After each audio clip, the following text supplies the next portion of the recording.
Hello?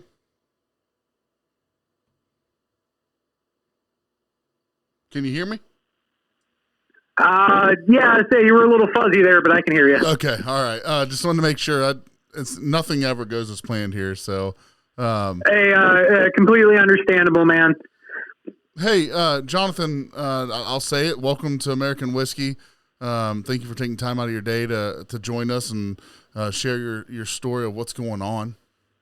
Thanks for having me on, man. I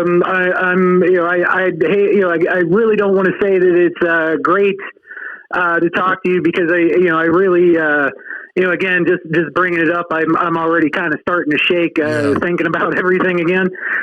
Well, like I told you earlier, Jonathan, we can take as long as you need. But we'll just go ahead and start this out. Can tell us a little bit about yourself and what kind of interested you to involve yourself with East Palestine? I'm a bit of a nature nut.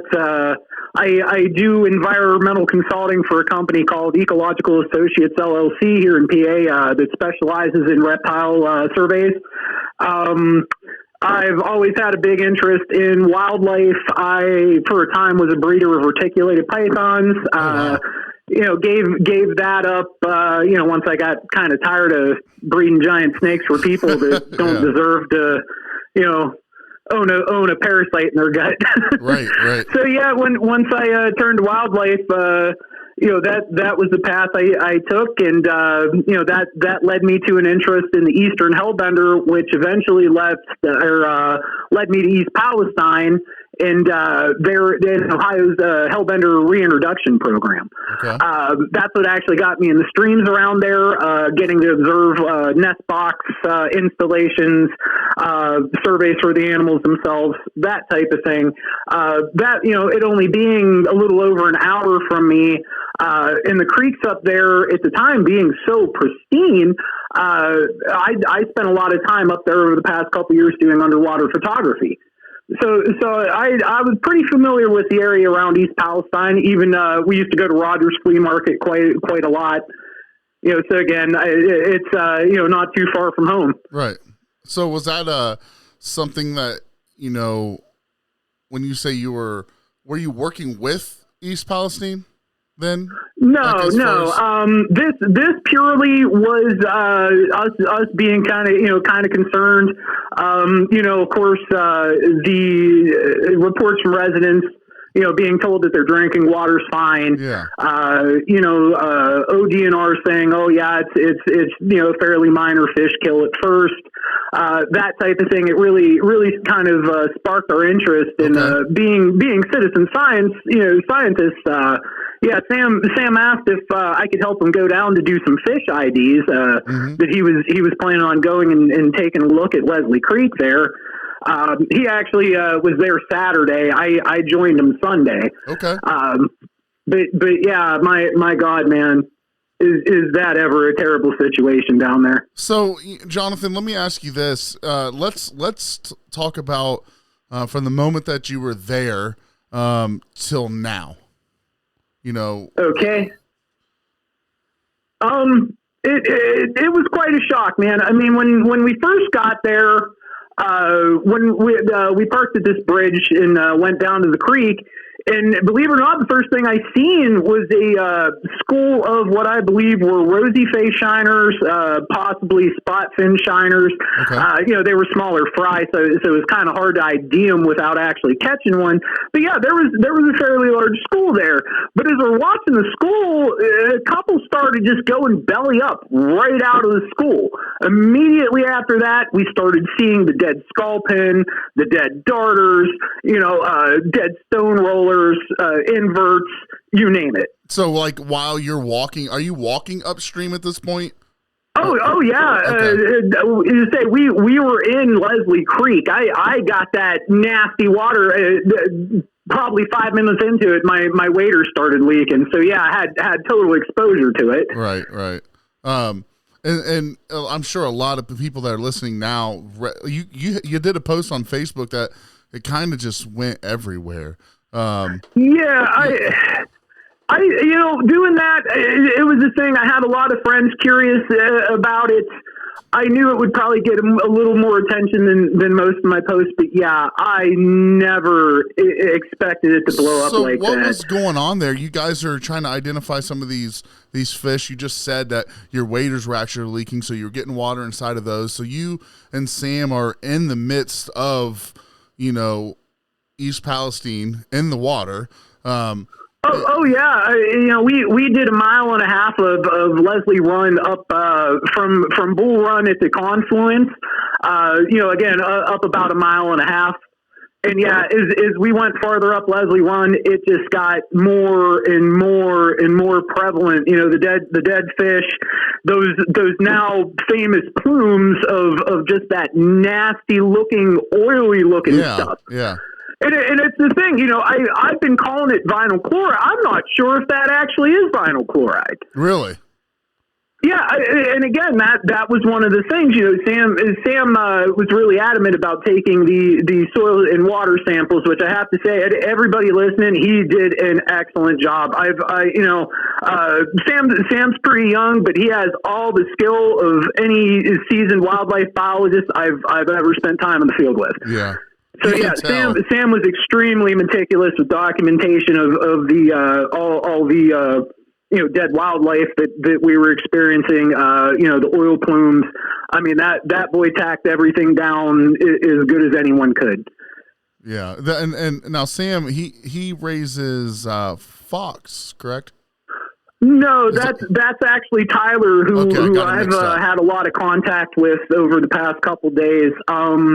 Again, and I've talked to the outreach from my posts, reached a lot of East Palestine residents, as you imagine, and the outreach was pretty hectic. I mean, I know talking to you earlier, I told you about the lack of sleep. When I started talking to them, by the time I talked to you, my phone did not leave my hands for almost 36 hours. Wow.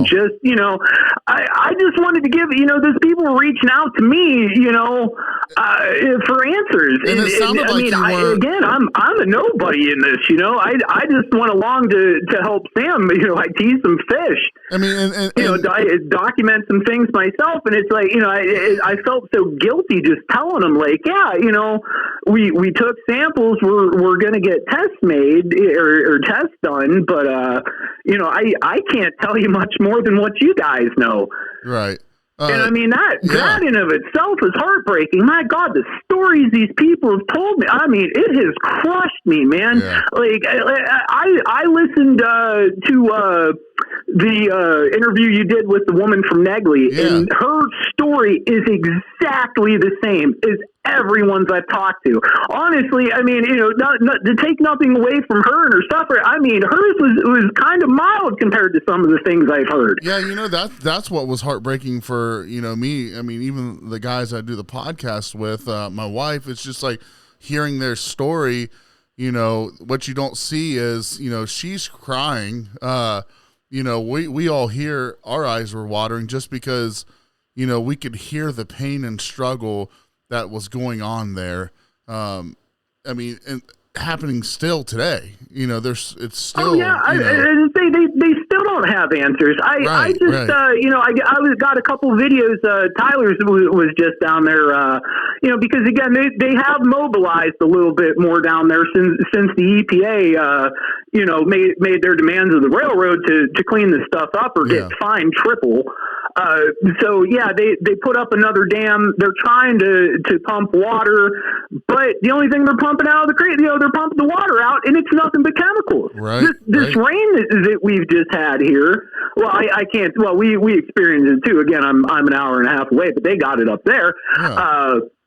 Yeah. It forced that stuff. I mean, the video that I just seen was 20 times worse than what we were seeing, on Sunday, and that was bad enough. Yeah. Like, my God, I mean, I almost guarantee somebody went down to the mouth of, Beaver Creek there in the Ohio. They'd probably see some of it floating in the river. Yeah, there's no doubt about it. I mean, it's that prevalent. I mean, now. I don't know how true it is, but you do see reports that even some are seeing it in Ohio River. I mean, oh yeah. They got they tested the water down where my local creek flows into the Ohio, and they were finding the chemicals from all the way up there down here. Wow. That's crazy. I mean, how many miles would that be? I mean, I'm about, I'm 44 miles from where we actually did the surveying. Okay. So yeah, I mean, I'm a pretty good ways away yet. And I mean, especially considering the river curves through, That's what I was just going to say. Probably at least that, from there to there. And you're talking different water. I mean, it's not the same river. It's going into different rivers. And so it takes a bit of time to get there. Well, it hasn't been found in my local creek, and I don't think it's been found in any of the tribs that are actually flowing into the Ohio, but it has most definitely been found in the Ohio River as far down as Wellsburg. Yeah. Now, out of curiosity, I remember reading your Facebook post, and one of the most curious things that I found while reading it was that you guys were kind of being, I don't want to use the incorrect term, but it seemed harassed while you guys were down there. I began that post by saying that, and I mean, I still stand by that today. I don't know if it was directed, totally at us. Because again, really kind of, looking back on it, the kind of public attention that it's getting down there, I wondered maybe if it was perhaps some high up from Norfolk and Southern, some government official, that type of thing, and it was just a security service kind of letting us know not to screw around too much. But the whole thing was so weird because, again, we finally got back. I mean, we were pretty much to our cars about to get out of the creek, and we see ODNR, two vehicles, a pickup truck and I want to say a Nissan, go across the bridge, and they were certainly scoping us, but they, pulled down the road a ways, and, me and Sam is kind of like, oh, well, that there, because we were, really kind of worried about getting hassled, just because I heard from another environmental science, or someone that used to work in environmental sciences. When she seen it, she kind of got the same feeling that me and Sam had, and went down to see and document it herself. When she got out her car, she was greeted by people claiming to be environmental consultants. I mean, most likely they probably are, but they told her if she was pressed that they would, quote, call the National Guard that was stationed up the road, which I think is a bunch of BS, of course. But, they told her that, and that they would have her arrested if she attempted to take their pictures. So, yeah, hearing that the day before we went down there, of course, had us on guard. So, again, back to the ODNR guys, they scoped this out. They went down the road. They came right back, drove, slow across the bridge and pulled in behind our vehicles, got out. First guy in the truck, older guy, I can't say the interaction with him was negative.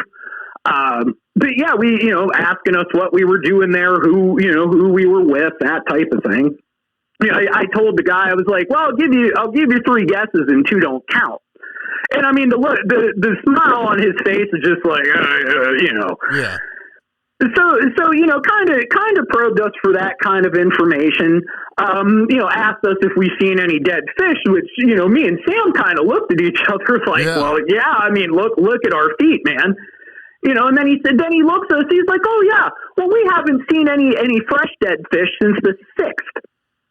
And I mean, literally, there were fresh dead fish at our feet while this man's talking to us. And again, me and Sam look at each other and kind of, point to the water.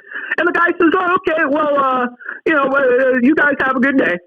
And just right after that, after he's seen us pretty much pointing to these dead fish, right, the guy leaves. We really don't think much more about it. Me and Sam said, well, hey, seeing we still seen some live fish at the bridge, let's go down on the other side, see what we see there. And of course, we found more dead fish on the other side of the bridge. I mean, we did see a couple, other live ones that were struggling. They were going to be dead soon. But yeah, while we were down there, that's when we noticed the black SUVs. And at first, they came across the bridge, and Sam actually made a joke. Said, "Oh, look, there's the CIA." And we kind of giggled at that at first, and then they turned up the little road where me and Sam were parked. And as they turned up that road, they stopped behind our vehicles for at least a good 30 seconds, perhaps a minute. Really? And that's I looked at Sam and I told him, I was like, hey man, when they come, get out your phone, start getting some pictures of that. Cause by that time mine was pretty much dead from that, almost hour and a half long video I did walking up the creek. Yeah. So Sam, tried to get some pictures there, but we were far enough back that they were pretty obscured by the bridge. So I told him, I was like, yeah, when they come back, let's get some video of that because that is creepy. So sure enough, I mean, I don't know, maybe a minute or two later, they come back down the road. Sam gets that, the shots of them. And again, it was one of them things. It was, kind of that was the start of it, of us actually kind of, getting that, oh my God, feeling. Mm-hmm. So we decided, head back up there to see what was going on, that type of thing. And, of course, by the time we got up there, they never came back. But yeah, me and Sam were saying our goodbyes to each other. Sam was going to go and, check out a few more spots and go visit with Tyler, the guy with the foxes. Yeah. I had to head home. So as I'm sitting in as I'm standing there talking to Sam, and a white unmarked cop car goes by us. And again, I didn't think much of it. I'm like, with everything that just happened, they're looking at us, they're looking at us. Like the other guy, about a minute past, he comes back down. By that point, Sam already pulled out. So I punch in, directions for home. Guy comes back down the road and, goes in back of me real slow, eyeballing me. And at that point, can I swear on your show? I mean, I'll refrain from it. Absolutely. American whiskey, thanks, man. In the words of Ricky, if I can't smoke and swear, I'm fucked. Hey, listen, man. This is American whiskey. This isn't Fox News. We're just a couple guys here that drink whiskey, smoke cigars, and like to have a good time. So say whatever you need to say. Right on, man. But yeah, when that happened, I was already losing my mind. I'm so frustrated. I'm trying to keep my emotions back because again, I just met Sam in person for the first time, despite being Facebook friends for a couple years now. Right. So I'm trying to keep myself together. But yeah, that third time when that guy passed me, and with everything else that went down, just something in me snapped. Yeah. And I just said to myself, I was like, no, fuck this. Yeah. I mean, and at that time, I didn't give a shit if I got arrested. I'm sorry, man. No, I was just saying, I mean, at that point, we're talking like the third, fourth time something like this has happened to you in a short period of time. You're feeling targeted at that point. I'm a little guy, but I'm not one that gets intimidated too easy. Right. And yeah, I mean, I was a little freaked out, but instead of fear, I mean, it just turned to anger. Mm-hmm. And yeah, when I seen that guy coming down on, the fourth, pass past me, I jump out the car and scream, "What?" Mm-hmm. At this guy, looking him dead in the eye, and the guy just looks at me and pulls out and drives up the road. And I think that freaked me out more than him actually passing me, is the fact that, after I jump out of the car, and I mean, I could tell this guy, I seen the uniform and the badge and the T-shades, but I think that just that, because it's like, well, if I'm doing something wrong, why don't you tell me? Right. When has a cop ever had to have a reason to hassle a long-haired weirdo? Right. I gave him the opportunity on a silver platter, as dumb as that was. Right. Yeah, but for still, sure. At that time, I mean, my mental state, I just didn't give a shit, man. I was ready to get my ass kicked. I was ready to die, man. Just because it's like, my God, seeing it for yourself. I mean, I've seen fish kills. I've seen desperate people. I've seen death. You name it, man. But nothing Nothing has ever hit me like this has hit me. Yeah. You know, we had people running up to us as we're walking down the creek, you know, asking us all these questions. You know, you could just see their desperation, just wanting answers because they're not getting it. Right. You know, you can't tell me that Norfolk and Southern didn't know what was in those cars. Right. You know, you can't tell me that they didn't realize what was going to happen.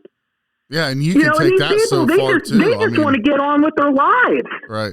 That's all they want. You know, people are telling them to leave, and they're telling me, they're like, well, we can't leave. We've been here, 25, 30, 50, years.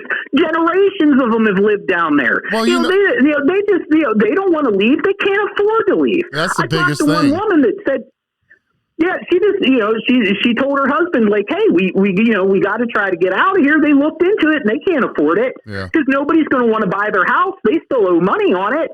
You know, she told me both of them have really good jobs and they're still screwed. Right. So she said it's either we lose everything or we stay here and, keep getting sick. Lord knows what. Yeah, they can't take their kids down to the creek. Their kids can't play outside. They can't even get a damn shower. Yeah, I can't. I've seen without fear. I don't know how many different things through social media, through the news, where it's like, why haven't you left? What do you mean? Not everybody has the money to spend the next 3 months in a hotel room. Insurance isn't going to pay for that. It's a small town. You know, these are average, everyday people. Right. You know, like that's the part. You know, like anybody that read my post, probably read about my breakdown in the shower. The whole reason over that is because I felt such fucking guilt that I got to leave that shit. I got to come home and take that fucking shower, wash that nasty shit off of me, and these people can't. Right. And that, man, holy shit, that fucking broke me, man. Yeah, and I think what you, Sam, and I think you said Tyler, I mean, what you guys are willing to do and go out and share this because, there's so much shit going on in the media today where it's like you don't know what to believe. It's really tough. Right. It's really, really tough. And again, that's what got us down there. It's just, the obvious misinformation these people were getting. Right. And I got to say, it's like, it's strange for me to say, but it's like, I know that there's good people in Ohio DNR. I know some of them personally. They're good people. Yeah. I know that there's good people working for Norfolk and Southern. Yeah. And still, it just blows my mind that it's like, that these people, in this community can't get the answers that they deserve. I'm sure you heard about that little stupid clinic they set up where they're just asking people about their mental health and how they feel, not actually doing anything for them. Right. One of the questions that I had for you, with your background, I think you have, more than most average individuals when it comes to water and fish. And one of my questions was, would you think that, and I think you already hit on this, was the water in that area, whether it be ground like city water, well water, whatever. I mean, do you believe that it's safe? And if not, what do you think? How long does that take for it to filter out? I guess, how long is it going to take these folks in East Palestine to be able to trust that waterway? I wish I had a solid answer for you there. Okay. I could tell you 100% though that it is most definitely not safe. Okay. Like I've been experiencing. I mean, thank God today it's kind of starting to subside. But I mean, I had the runny nose, the sore throat. Yeah. Sam had the same thing going on. With the itchy eyes. Pretty much every resident I talked to was sick. And I mean, but in terms of how long before that creek is anywhere close to what it was, because again, that was such a beautiful, pristine patch of water. I mean, especially for Eastern Ohio. I mean, you're an Ohio resident, Absolutely. It's I mean, you got a lot of nice places in your state, but I mean, there's not as many as you'd think. Right. And yeah, I mean, the area around East Palestine, I mean, it was a jewel for Ohio. I mean, I'd kill to have stream that looked like that here at home. But yeah, I mean, as far as how long it's going to be before they're back to normal, I mean, I doubt I'd see it in my lifetime. Honestly, I doubt it. You know, it might bounce back eventually, but it's never going to be what it once was. So that bounces me to my next question, which I think, you know, you possibly would have some insight on this, was how will the death of these different species that you found in the creeks affect the local ecosystem long term? I mean, you know. Again, most of the macroinvertebrates we've seen, or I should just say the invertebrates we've seen, they're all dead. That's the base, you know, one of the bases of the food chain there. You know, all the smaller fish are dead. You know, a lot of it, we've seen raccoon tracks where the raccoons were feeding on these dead fish. Well, nobody's seeing live raccoons. You know, hell, we did. You know, I seen 3 crows. I want to say 2 hawks and a couple starlings between the Ohio River and as far as we made it up. We walked that entire creek and it was silent. I mean, you can watch that video and you will not hear a bird. That's crazy. That was actually one of my biggest wonders, was the fact that I saw that you said you saw a couple live, maybe some shiners in the creek. But outside of that, that was down on Bull Run by the bridge. They weren't doing well at all. Yeah, you said they were floating up to the top. I mean, an avid fisherman or avid outdoorsman, I mean, everyone's seen that one fish that's floating there for 45 minutes and out of nowhere it darts underwater, but that doesn't mean the fish is okay. It's something's wrong with it. It's sick. Right. And again, I mean, if you watch the video, a couple of the live fish that we found on Bull Run there before we even made it up, Leslie, that were dying when we netted them. Yeah. You could I mean, these animals died in pain. Right. I mean, we picked up frogs that, I mean, literally were trying to vomit up their own stomachs to get that shit out of them. Wow. I mean, like we picked one up and I mean, you could see it in his mouth. You know, Sam kind of, you know, the one that's been making around on the various news reports, that picture, you know, that was a picture I took. You know, Sam, when he lifted that frog up at an angle, all the blood that was in that frog rushed right out of its mouth. Wow. That's like, I mean, I'm sure you've seen the pictures of the 2-line salamanders, the dusty salamanders that we were finding. Yep. That, I mean, it looked like, literally looked like someone took a cigarette to them. So when you were out there and about, I don't know how many trees and stuff were around, but did you see ducks? Did you see squirrels? Did you see? No mammals, no waterfowl, no nothing. Mm.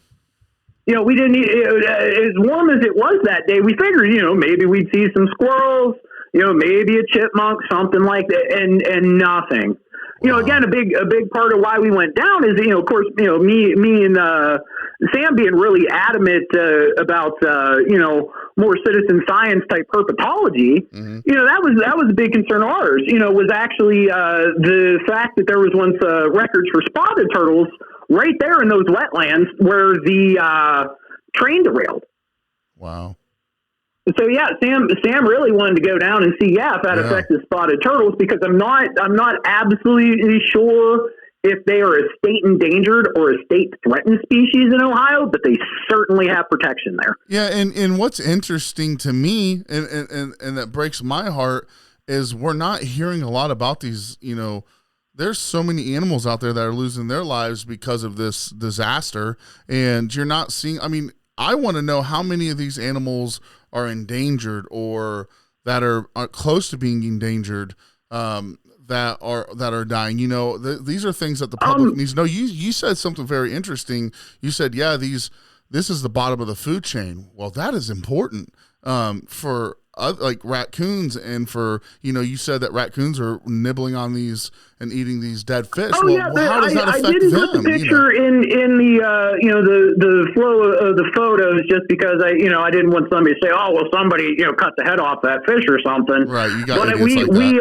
next to the raccoon tracks, we found, I want to say it was a green sunfish that was obviously chewed on by raccoons. Wow. I mean, it chewed its head clear off, and that makes you wonder. That was a fish that definitely died from that chemical exposure. And it's like, what's gonna happen to that raccoon and to the coyote that eats the raccoon, and, you know, so on. But, you know, it's just one of the biggest. Go ahead.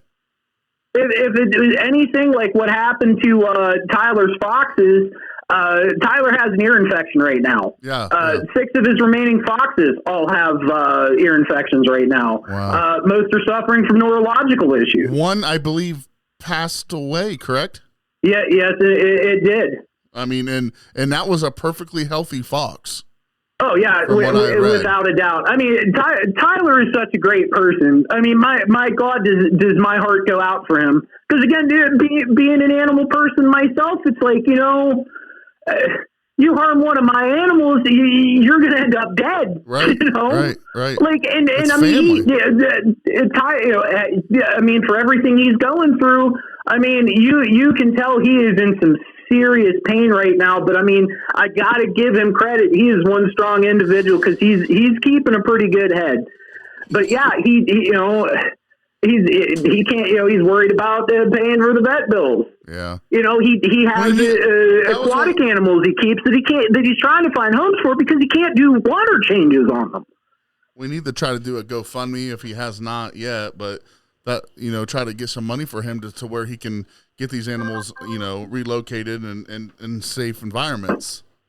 Oh, for sure, man. I mean, anything that anybody can help for any of the residents in East Palestine, I would definitely say do everything you can, even if you don't think it's going to make a difference. Yeah. Do it. I'm going to be coming up there this weekend to East Palestine. I'm going to bring my camera set up and we're going to take a peek around and try to talk to some residents and stuff as well. And we're planning on bringing water up there. And but like you said, excellent, man. The smallest thing that you can do. Sam was talking about trying to load up his car with a couple cases too. I think I'm going to try to do the same. Yeah. If you have a minute, I'd like to ask you a couple more questions. I know you. Oh yeah, go for it, man. Again, today I'm just trying. I was trying to do a little bit of recoup. I mean, I'm trying to do a couple things around the house that I've totally been ignoring because of this.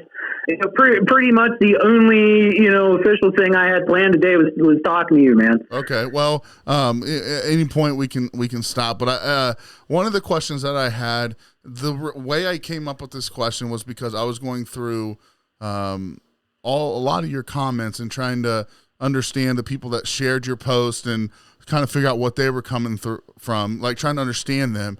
And one of the things I noticed was people were wondering if you were safe. I mean, I think a lot of it had to do with, like, health-wise, do you feel like you're okay, even though you were there for a short amount of time, but you really aren't that far away from this disaster either. And well, when they started talking about that 50-mile radius, I mean, we're right on the edge of it, but we're in it. And that's what I wonder. It's like they've been lied to so many times. Is it 50 miles or is it 110 miles? And right. I mean, is it 200? Is it even beyond that? It's because the whole state of Ohio, it was crazy. And Pennsylvania. I mean, is it where does it stop? It blew right into our state. When they lit it up, there was Channel 2 News in Pittsburgh was put the weather right after they showed the burn, and the guy said, "Oh yeah, you could see that the smoke is going to come right down towards us in Pittsburgh here." Yeah, and I mean, that line of weather, I mean, making a V line right towards Pittsburgh. So now. To go along with that, I mean, feeling safe. I mean, I kind of wonder, like, as well as Sam and stuff, if you guys feel, I know you said you weren't feeling good. Are you physically right now, just beyond the stress of everything. Yeah. I mean, again, my throat's still a little sore. But otherwise, my nose runs from time to time. But yeah, otherwise, I'm feeling pretty good. But long term. It kind of, it got my wife freaked out. It got some friends freaked out. Yeah. Again, me kind of, sharing all that, the experience with the SUVs and that type of thing. A lot of my friends are, telling me, they're like, you got to watch your back, man. Well, that's actually, it's one of them things. I'm really not afraid there. Because, again, if they wanted to do something to me, they had every chance to do it when I was there. Again, I served it up to them on a silver platter. Yeah. So, I mean, as far as that goes, I'm not too concerned, but it's everybody, everybody telling it to you, so constantly. it's definitely in the back of my mind now. So have you or Sam had any phone calls or follow-ups from a law enforcement agency or, Sam did tell me this morning that he was contacted by, I'll leave the source unknown just to kind of, in case there is something going on. I don't want that getting out there, but he was contacted by someone he talked to that, had a quote unquote investigator call him trying to get information on Sam. Wow. So yeah, and I told him, I was like, hey, bud, over here in PA, one of my good pars buddies just so happens to be, a great lawyer. If they call you, here's his number. Definitely contact him, and instead of talking to him, send him his way. Wow, that's insane. So, yeah, I mean, he's not shook about it because, again, I mean, at this point, what can they do? I mean, we're far from the only people that have gone down and did what we did. And it's almost one of those things where they could threaten you with trouble, but we all saw. I mean, first off, this whole story would never have been said if that news reporter wasn't slammed to the ground and arrested. That I feel like it was the only reason that this story even came out. And that's what really, because it was the thing. I was watching the news conference where they're telling everybody, hey, oh yeah, it's safe, everything's good. Yeah, be a little careful, but you're totally fine. And while that's going on, you can hear in the background what, maybe it kind of sounded maybe like somebody's kid was acting up or, somebody was getting a little mad about something, but it was very muffled. Right. And then, a couple days later, it was all over the local news stations about the reporter getting hacked. And that's what was important. It didn't matter that there was a chemical spill, which it was important. The Americans deserve to know that someone had their first constitutional right taken from them. And it was one of those things. I mean, that in of itself really pissed me off. But what really, really got me paying attention to it was a friend was put up a post where they were comparing it to Chernobyl. Okay. I'm sure everybody's seen the meme, that type of thing. And I told her, just like, I live right there. I know it's pretty bad. There was just a news reporter that got hassled. Yeah. Well, she went and looked at it, and I want to say it was Facebook that flagged it as false information. Yeah. YouTube, I want to say marked it or flagged it as false. I have to go back and actually look at the post. But yeah, she took a screenshot of it.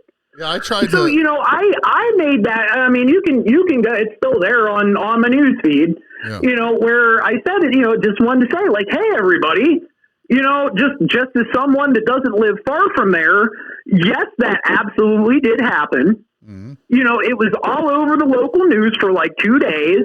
You all are being lied to because that is absolutely not false. Right. And then, in that post, that's when Sam mentioned to me, like, hey, I'm going down Saturday, which, I couldn't join him on Saturday. I had to work. I'm trying to get a photography business up on its feet. And, again, this is totally taken away from that, too.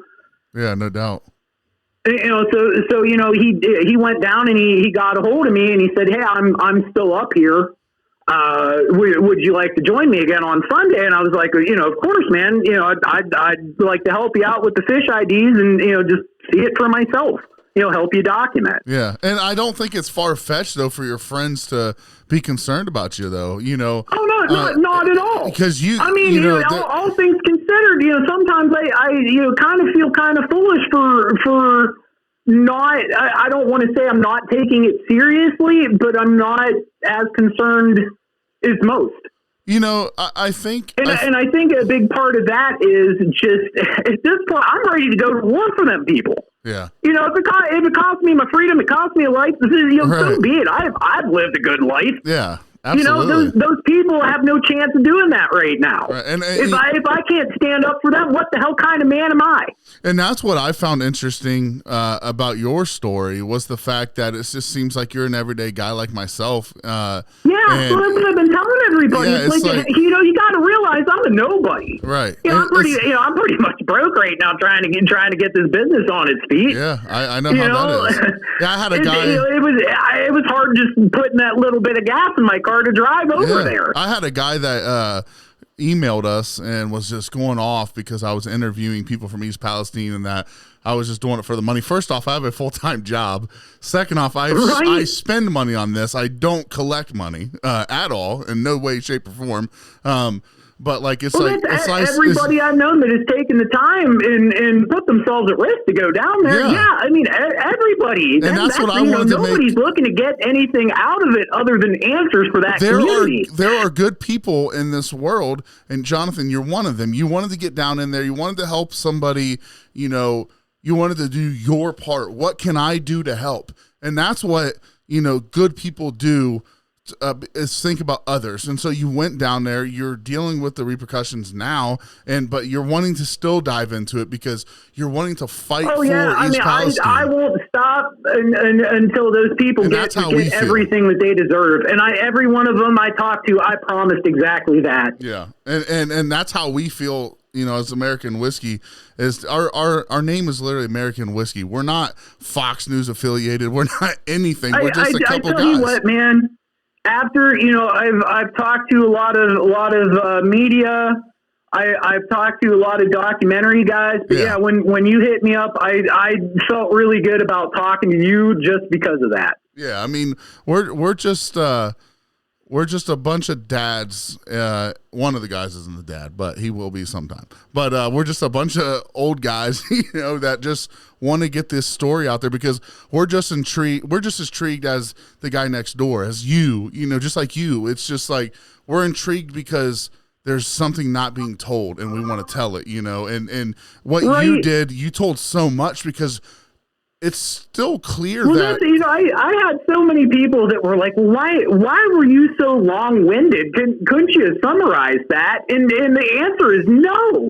That was me frustrated trying to summarize everything I experienced that day, just because there was no good set of words that I could think of to fully encompass the scope of what I experienced.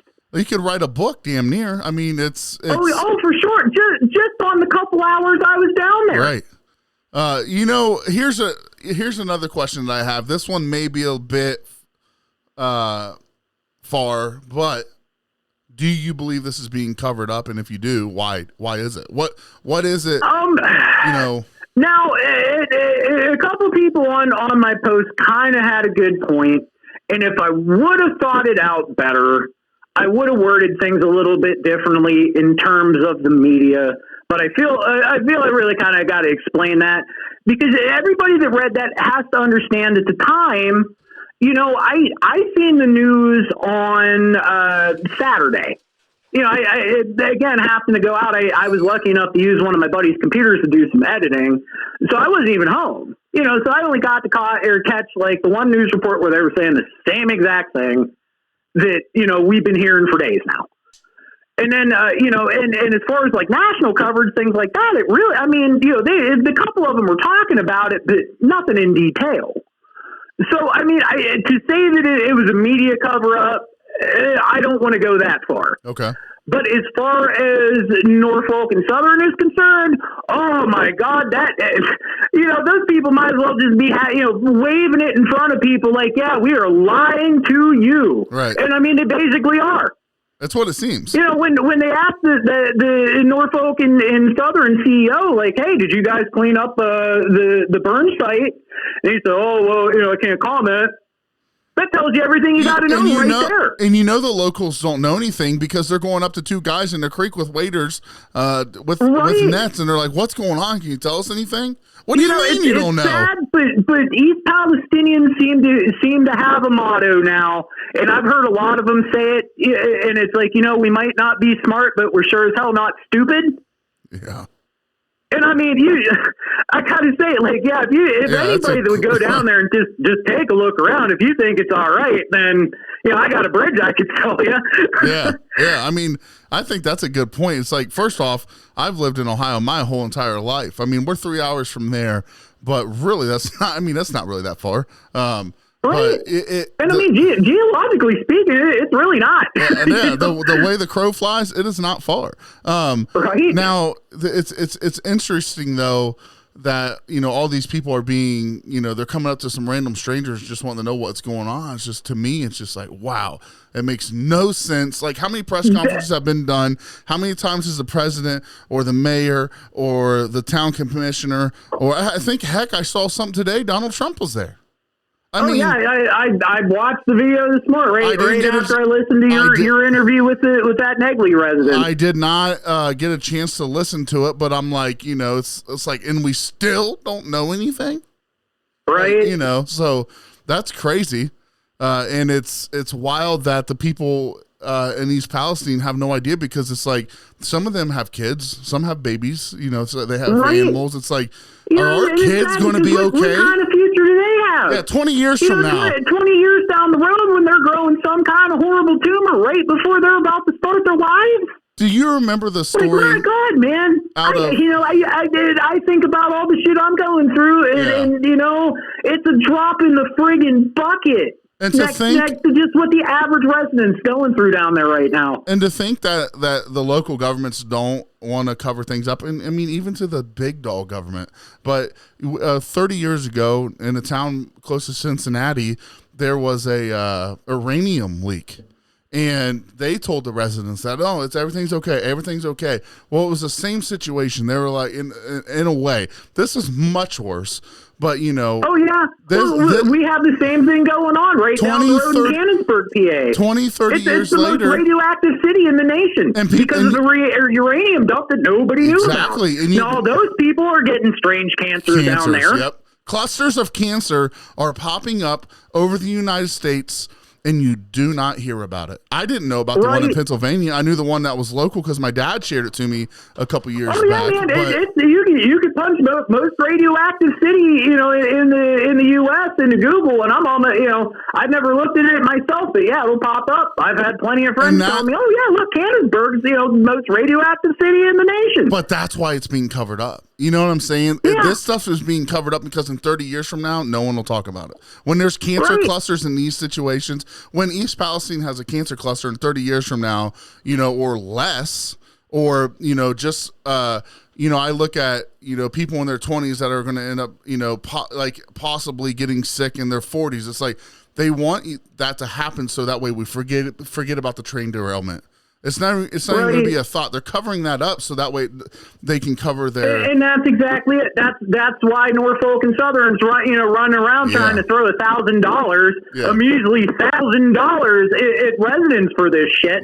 Just so saying, oh well, if you take the money, you can't sue us later on. Like, dumbass, and I can't even go to. Nobody's buying into that shit, from what I've heard. $1,000 doesn't even cover a grocery bill for the month. Like, what are you talking about? Like, yeah, it's 2023.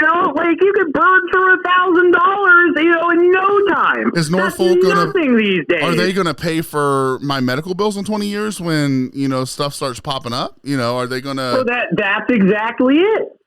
There's your reason for cover up. So. And again, that's my my main thing now. That's why I'm not going to remain silent. That's why everybody you need to calm down on this, John. No, I will not. No, like that. The idea of me doing that is insane. Yeah, they want you to be silent. I mean, this is if the local government could have everybody stop talking about it, that's what they would do. No matter how dangerous it is. That's what they want you to do. Oh, for sure, man. And I mean, it's weird because you can tell some of those negative comments on some of them posts. It is so obvious. Oh yeah. It's people trying to do just that. Oh yeah. Any kind of any form of discredit, which thank God there's so many good people out there. I haven't even had to defend myself because somebody else already has. Right.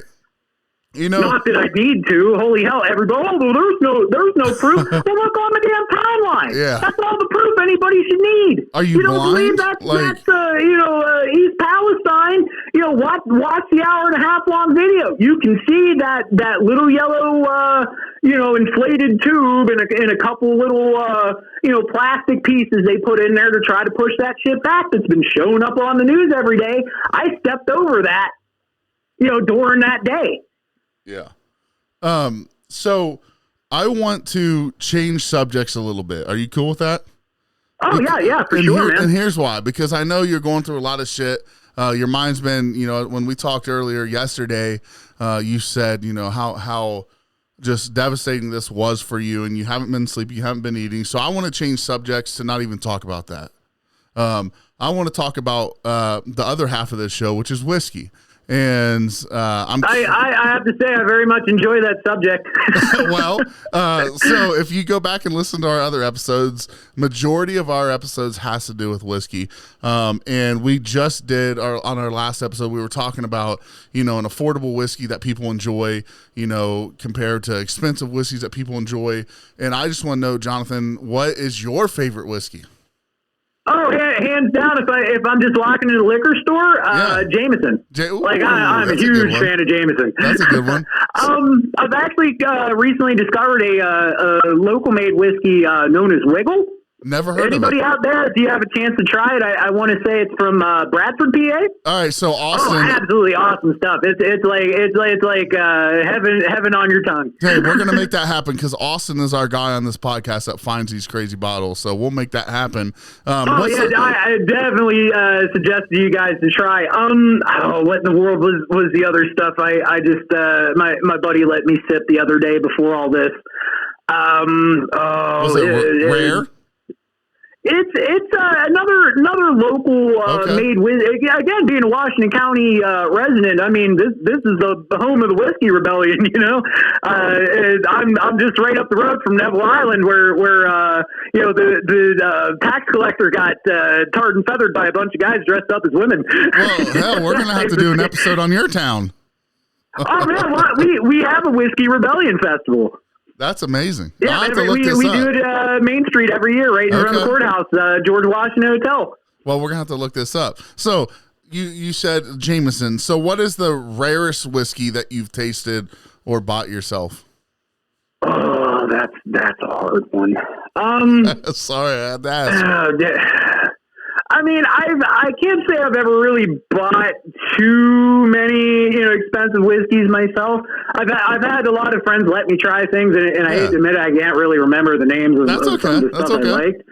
Absolute best whiskey I've ever tasted, though, was a 16-year-old bottle of Evan Williams, believe it or not. Oh, that is not hard to believe. Evan Williams, I'm actually, when I called you, when you called me, I just got done pouring that might be why I didn't answer the first time. But I just got done. Completely understandable. Yeah, I just had poured an Evan Williams 12-year, which is 101 proof. Just poured a nice little nip of that. It would not surprise me if that's the best tasting whiskey, because I was thinking when I was drinking, I was like, man, this Evan Williams never fails. Even their black label's incredible. Oh, right. I have to admit it, I kind of enjoy it over Jack myself. Yeah, I absolutely do. But we the one thing we get to do in the studio here is there's 4 or 5 of us most of the time, and we get whiskeys like the whiskeys, the Blantons, the Wellers, the Eagle Rares. We get a lot of cool ones that we get to try. So I wanted to make sure I talked to you about whiskey beforehand. I mean, hell, I didn't even know. I didn't know if you liked it or not. I was like, well, he may say he hates this stuff. Again, being an average guy, that's normally what I do to unwind. Yeah. I'm actually really looking forward to Saturday, because I have a really close friend that he's like, yeah, man, I know that you're full on in this, but he's like, you need a break, dude. Yeah. So yeah, I got a couple friends that are taking me out on Saturday night just to kind of help me blow off steam. So, yeah, I fully intend on getting a pretty good buzz on. Yeah, absolutely do so. My biggest, I know you can get it there, so I was going to give you we just talked about it in one of our episodes. If you see Whistle Pig Piggyback, it's like a 6-year-old whiskey, and it's really, really, really affordable. Give that a nip and tell me what you think. Ooh, definitely will do. Yeah, so... yeah, I don't know if you have anything for me or not, but I don't want to keep you too much longer. I know you're a busy man.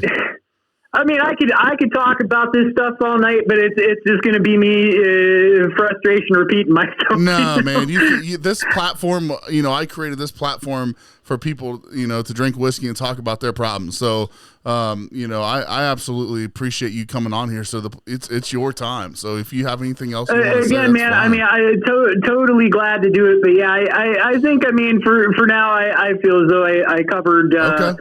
Just even just the tip of it, but yeah, I mean, as far as the summary goes, that's probably about as good as I could do. Well, Jonathan, I appreciate you, brother. Go pour yourself a stiff drink of whiskey, and relax, man. You deserve it.